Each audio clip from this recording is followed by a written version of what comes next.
J'ai le très grand honneur de vous présenter Louise Poirier, lauréate de la médaille Gérard-Lesage.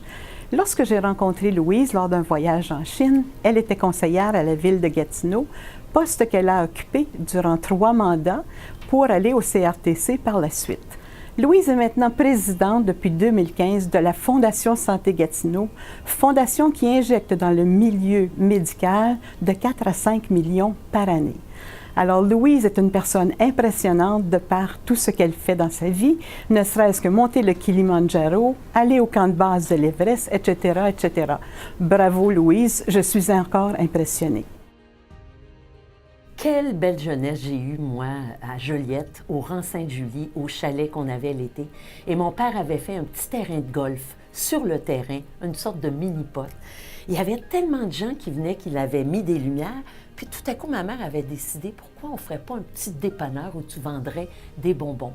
Alors, à 12 ans, j'ai eu mon petit dépanneur dans une des maisons que mon père avait construite de ses mains parce qu'il était aussi menuisier. Et quand les hommes venaient jouer au golf et tous les enfants venaient, et moi, je vendais les bonbons, les chips, le popcorn, mais surtout le plus beau, c'est que j'ai mangé cet été-là tout mon profit. Il m'a resté seulement 30 $ de profit au bout de l'année, mais quel plaisir on a eu au restaurant Au Boulot de Louise Poirier. La vie m'a donné plein d'occasions de réaliser de beaux grands défis, surtout ici en Outaouais où je vis depuis 34 ans. Quand je pense à Centraide, j'ai été présidente de la campagne Centraide, qui a réussi avec toute l'équipe, c'est un travail d'équipe, à amasser 4 millions de $. Et surtout, je pense maintenant au rôle que j'ai à la Fondation Santé Gatineau, où je préside la fondation et j'ai toujours voulu redonner à ma communauté parce que je calcule que j'ai eu beaucoup. Alors, ça me permet de travailler à l'amélioration de la qualité des soins de santé ici en Outaouais. Je pense que j'ai beaucoup d'énergie au départ, puis j'ai une bonne santé. Alors moi, c'est très rare, je dis non. Quand quelqu'un me demande quelque chose, j'y pense. Je dis, donne-moi 24 heures, je vais y penser. Et si ça m'allume, je dis oui.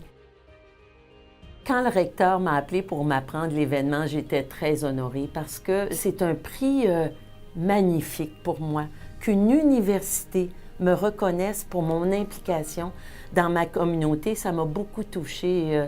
Je remercie l'UQO d'avoir pensé à ma candidature et de l'avoir supportée. C'est très haut dans mon cœur. Chaque petite chose qu'on peut faire dans une organisation, pour un proche, dans notre famille, pour qui que ce soit, c'est toujours valorisant de dire oui. Pourquoi pas? Pourquoi ne pas le faire? Alors, moi je dis, pensez-y, dites oui. Oui à des opportunités d'aider d'autres personnes plus vulnérables, de mettre à profit vos qualités, votre talent et surtout de contribuer à faire une société où on a plus le goût de se parler, de se rencontrer, on reste des humains. Et c'est bien beau les nouvelles technologies, mais il faut qu'on se regarde dans les yeux, il faut qu'on se parle, il faut qu'on s'aide. C'est ce qui nous distingue la race humaine. Alors dites oui à des offres de faire du bénévolat, vous allez en sortir grandi.